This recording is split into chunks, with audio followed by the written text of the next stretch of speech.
Supreme court पर धार्मिक युद्ध भड़काने का आरोप लगाने की शक्ति कहां से मिली? इस देश में धार्मिक युद्ध भड़काने के लिए केवल और केवल सुप्रीम कोर्ट जिम्मेवार है। संसद बंद करने जैसी बात करने की हिम्मत कहां से आई?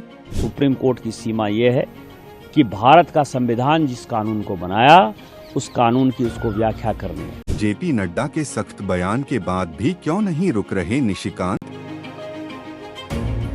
बीजेपी सांसद निशिकांत दुबे को कहां से मिल रही ताकत? निशिकांत दुबे के पीछे आखिर कौन खड़ा है? सुप्रीम कोर्ट पर इतना बड़ा आरोप कोई कैसे लगा सकता है, वो भी एक सांसद जो सत्ताधारी दल का है। एक सांसद संवैधानिक संस्थाओं पर हमला कैसे बोल सकता है? निशिकांत दुबे के बयान के कुछ घंटों के भीतर बीजेपी अध्यक्ष जेपी नड्डा ने ट्वीट कर उनके बयान से किनारा कर लिया। लेकिन निशिकांत दुबे को ऐसा बयान न देने की कोई हिदायत देने की जहमत नहीं उठाई। पहले एक बार फिर सुनिए सुप्रीम कोर्ट पर निशिकांत दुबे ने क्या कहा।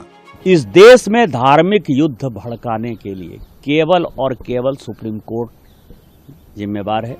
झारखंड की गोड्डा सीट से निशिकांत दुबे सांसद हैं और बीजेपी के टिकट पर 4 बार से संसद के सदस्य हैं। संसद में बीजेपी के एक फायर ब्रांड नेता के रूप में भी काम कर रहे हैं। सदन में निशिकांत दुबे हमेशा आक्रामक मुद्रा में नजर आते हैं।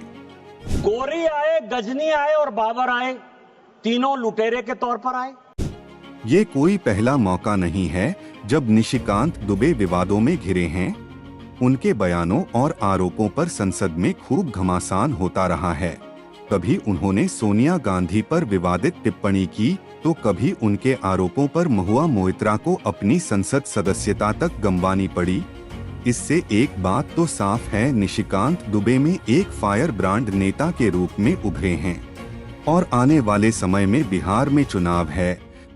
तो क्या बीजेपी बिहार में निशिकांत दुबे को पार्टी में रिटायरमेंट की दहलीज पर खड़े गिरिराज सिंह के विकल्प के रूप में तैयार कर रही है और उनकी आक्रामक छवि को बिहार चुनाव में भुनाने की तैयारी में नहीं जुटी है? दिल्ली विश्वविद्यालय के faculty of management studies FMS से MBA करने वाले निशिकांत दुबे का बिहार से गहरा नाता है। निशिकांत दुबे का जन्म 1969 में भागलपुर के भवानीपुर गांव में हुआ। भागलपुर के मारवाड़ी कॉलेज से स्नातक की डिग्री ली। उनके पिता राधेश्याम दुबे कम्युनिस्ट विचारधारा से जुड़े रहे। हालांकि निशिकांत दुबे के मामा जनसंघ के पदाधिकारी रहे। ऐसे में उनके भीतर लेफ्ट और राइट दोनों के बीच तालमेल बिठाने की कला जरूर होगी।